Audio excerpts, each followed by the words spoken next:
Hello students, this is Vipasha Garg. आज lecture है हमारा इसका मॉडर्न वेस्टर्न आर्ट, जिसका कोड है 402 और ये है BFA फोर्थ ईयर के लिए।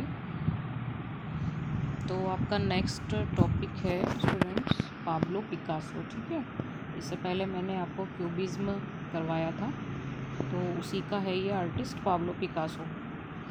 जो पाब्लो पिकासो जी हैं वो क्यूबिज्म में आते हैं, यानी फॉकवाद में। ठीक है, क्यूबिज्म को हिंदी में फॉकवाद बोलते हैं।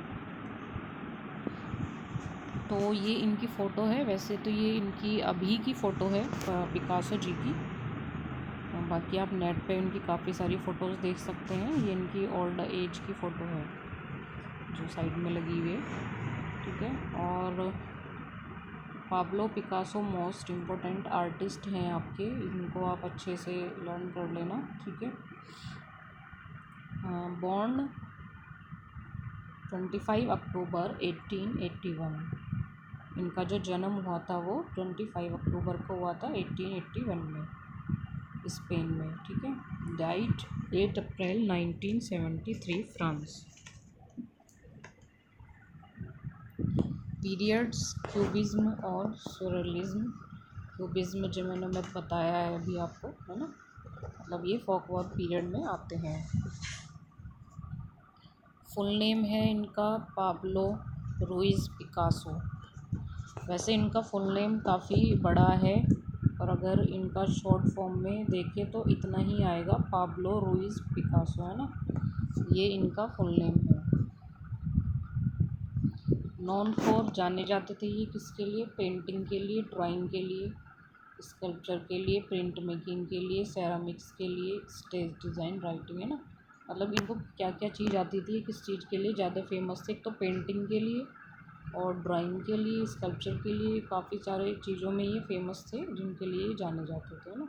साथ में इनको प्रिंट मेकिंग भी आती थी, सेरामिक्स का जो वर्क होता है वो भी इनको आता था। राइटिंग, इनको लिखने का भी शौक़ था, और स्टेज डिज़ाइन, जो स्टेज डिज़ाइनिंग करते हैं उनका भी इनको शौक़ था, वो भी इनको आती थी। ठीक है, नोटेबल वर्क है लावी 1903। ये सब वैसे नाम यहाँ पे इंग्लिश में है, बाकी आगे आपको हिंदी में भी मेंशन कर देंगे, जो आपकी उसमें पेंटिंग्स वाला ऑप्शन जो आएगा। ठीक है, ये आप नेट पे भी देख सकते हैं। इनकी जो जितनी भी ये पेंटिंग्स हैं, जो नोटेबल पेंटिंग्स वैसे इनकी काफ़ी हैं। नोटेबल वर्क का मतलब है जो इनका ज़्यादा नोट किया गया था वर्क, वो है नोटेबल वर्क। वो इसमें मेंशन है कि जो ज़्यादा हाईलाइट हुआ था, बस मेंशन वो है। बाकी नेट पे आप देख सकते हैं, काफ़ी सारी पेंटिंग्स इनकी अवेलेबल है। ठीक है, और ये family of Saltimbanques 1905, Les Demoiselles d'Avignon ये 1907। ठीक है, portrait of Daniel Henry Handler ये 1910 की है, 1910। गर्ल बिफोर अ मिरर 1932, ले रेव 1932, क्रोनिका 1937, the weeping women 1937, मैसेक्रे in Korea 1951। ठीक है, तो ये सारा इनका नोटेबल वर्क है।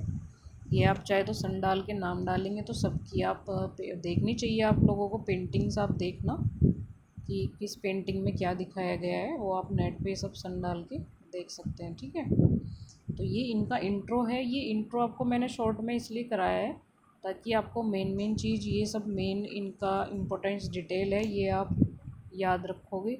उसमें आपको अगर आप डिटेलिंग करते हो तो इसमें आपको इसमें ये आप उसमें मेंशन कर सकते हो। ठीक है, जैसे फुल नेम है इनका, पीरियड्स है, डाइड है, बॉर्न है, ये सब मेन डिटेल्स हैं। नॉन फोन किसके लिए जाते जाते थे, ये नोटेबल वर्क है। ठीक है, तो ये इसलिए ही शुरू में मेंशन हो जाती हैं ताकि आप इसमें इसको चाहे मेन हेडिंग्स में भी लिख सकते हो या आप बीच में भी लिख सकते हो। ठीक है, ये मेन चीज़ें हैं बस, कि आप ये ज़रूरी याद रखें किसी भी आर्टिस्ट के बारे में। ठीक है, उसके बाद बायोग्राफी है।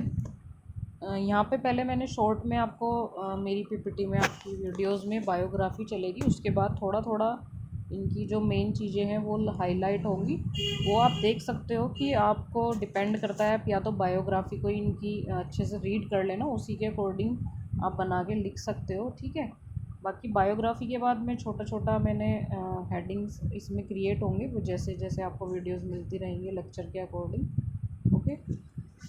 बाकी मैंने शॉर्ट फॉर्म में पहले बायोग्राफी में सब कुछ इनका मेंशन कर दिया है कि इनकी जो मेन मेन चीज़ें हैं वो आप लोग खुद देख लेना, आपको पूरा रीड करना है, कैसे करना है, पढ़ ज़रूर लेना है एक बार।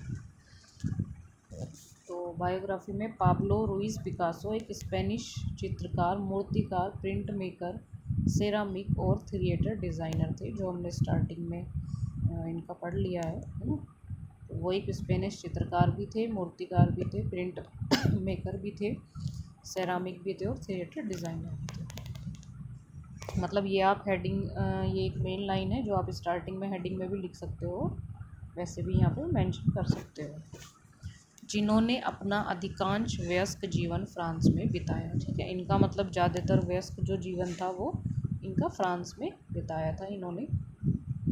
20वीं शताब्दी के सबसे प्रभावशाली कलाकारों में से एक के रूप में माना जाता है। जो पिकासो थे वो 20वीं शताब्दी के सबसे प्रभावशाली, या मतलब जो बहुत प्रभावित थे, जिनसे प्रभावित हुए थे लोग, तो उनमें से ये एक कलाकार हैं, है ना। तो इस लाइन में ये बताया कि 20वीं शताब्दी के जो सबसे प्रभावशाली कलाकार थे उनमें से ये एक माने जाते हैं।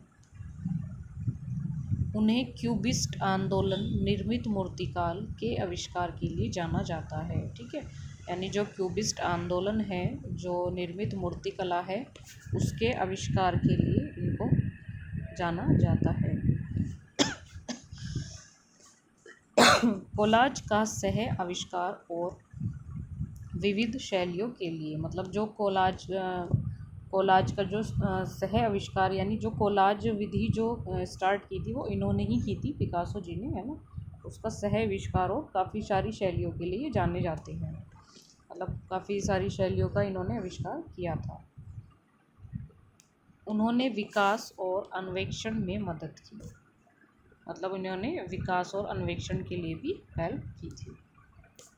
इनकी सबसे प्रसिद्ध कृतियों में स्पेनिश गृह युद्ध के दौरान जर्मन और इतावली वायुसेनाओं द्वारा गुएर्निका पर बमबारी का एक नाट्य चित्रण, है ना। यानी इन्होंने बताया कि जो इनकी सबसे प्रसिद्ध कृतियां हैं उसमें कौन कौन सी, एक तो स्पेनिश गृह युद्ध के दौरान जर्मन और इतावली वायुसेनाओं द्वारा गुएर्निका पर बमबारी का एक नाट्य चित्रण, ठीक है। एक तो ये है, एक है डेबो क्यूबिस्ट लेस डे माइलेज, ये 1907 का है, और गुएर्निका ये 1970 का है। मतलब ये इनकी सबसे प्रसिद्ध कृतियों में से आते हैं जो यहाँ पे इन्होंने अभी बताई है, ठीक है। ये आप चाहे तो नेट पे नाम डाल के नेट पे भी सर्च कर सकते हैं, देख सकते हैं कि उसमें किस तरह का क्योंकि कई बार क्या होता है, जैसे आप नेट की प्रिपरेशन करेंगे तो नेट में मोस्टली अब जो न्यू टेक्निक आई है, न्यू जो क्वेश्चन आने लगे हैं वो ऐसे भी आने लगे हैं कि फ़ोटोज़ दे देते हैं, उसका नाम पूछते हैं कृति का और उसका ईयर, ठीक है। तो जो इनकी मोस्ट इम्पोर्टेंट पेंटिंग्स हैं वो तो आप देख ही लीजिए, नेट पे आप सर्च करके पाब्लो पिकासो डालेंगे, इसमें उनकी जो गैलरी में सारी पेंटिंग्स हैं वो आप देख सकते हैं कि किस पेंटिंग में, जैसे गुएर्निका पेंटिंग है, इसमें क्या दिखाया गया है, वो सब भी आपको पता होना चाहिए। हर किसी का अपना देखे, पर जो इम्पोर्टेंट आर्टिस्ट हैं आप उनका तो देख ही लो, ठीक है।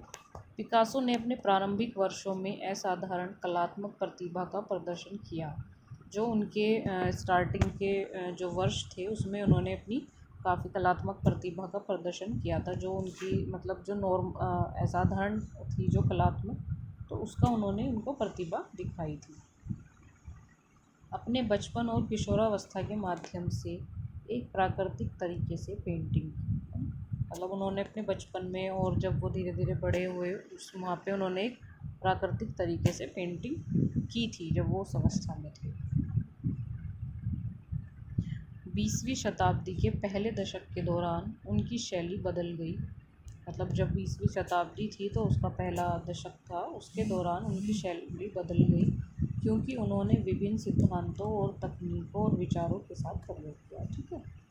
20वीं शताब्दी के पहले दशक के दौरान उनकी शैली बदल गई थी क्योंकि उन्होंने विभिन्न सिद्धांतों, तकनीकों और विचारों के साथ प्रयोग किया, 1906 के बाद थोड़े पुराने कलाकार हेनरी मैटिस के फाउविस्ट काम ने पिकासो को और अधिक कट्टरपंथी शैलियों का पता लगाने के लिए प्रेरित किया। यानी जब 20वीं शताब्दी थी तो उसका जो पहला दशक था उसके दौरान उनकी शैली बदल गई थी। क्यों? क्योंकि उनके जो विभिन्न सिद्धांत थे, तकनीक थी, विचार थे, उनके साथ उन्होंने परिवर्तन किया।